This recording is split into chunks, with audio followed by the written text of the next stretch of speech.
Kanina ay naghandog sila ng pamaskong himig para sa atin. Ngayon naman ay makakakwentuhan natin ang choral director ng Santa Teresa College Children's Choir na si Sir Bobet Manalo. Good morning po at Merry Christmas! Hello, good morning. Maulang Kapaskuhan sa ating lahat. Yes, Sir Bobet. So, kailan po at paano po nabuo yung Santa Teresa College Children's Choir? Kwentuhan nyo naman po kami kung gaano na po ito katagal. Actually, more than 3 decades na sila. Nabuo sila kasi school choir ito actually. Dahil lagi sila nagsaserve sa aming monthly masses.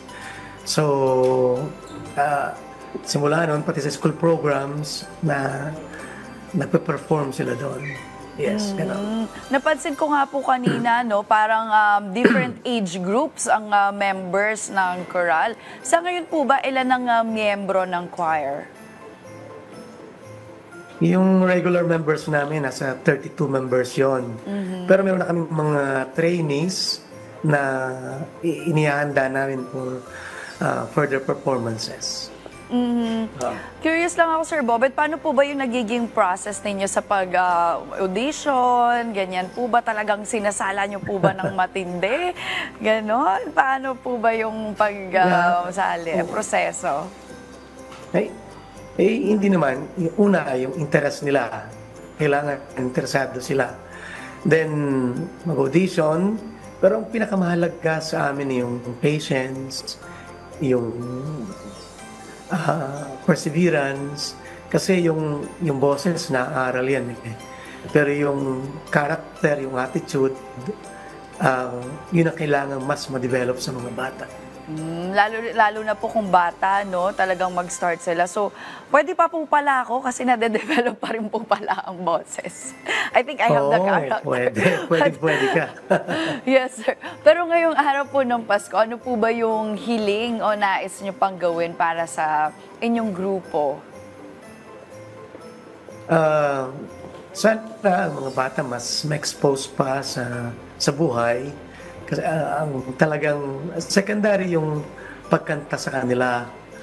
Ang primary talaga ay ma-develop yung readiness nila para humarap sa buhay, yung kanilang pagkanta, especially sa mga rehearsals, makita nila yung deeper meaning ng mga rehearsals.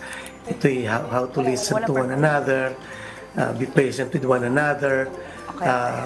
Sana yun ang mas ma-develop pa sa kanila lalo. Alright. Sir Bobet, lastly na lang po, baka may mga upcoming performances ang Santa Teresa College. Please invite our viewers and then yung social media accounts po ninyo kung saan nila makikita yung updates.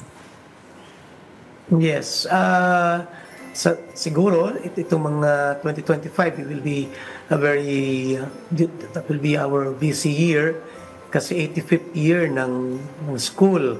So, for sure, magkakaroon sila ng performances doon. Second, hopefully, we'll be going to another foreign competition. Sana gusto rin ninyo. Ang social media account namin, sa STC Children's Choir. Alright. Just look for us there. Thank you very much, Sir Bobet, and Merry Christmas po. Okay. Merry Christmas to all. Thank you.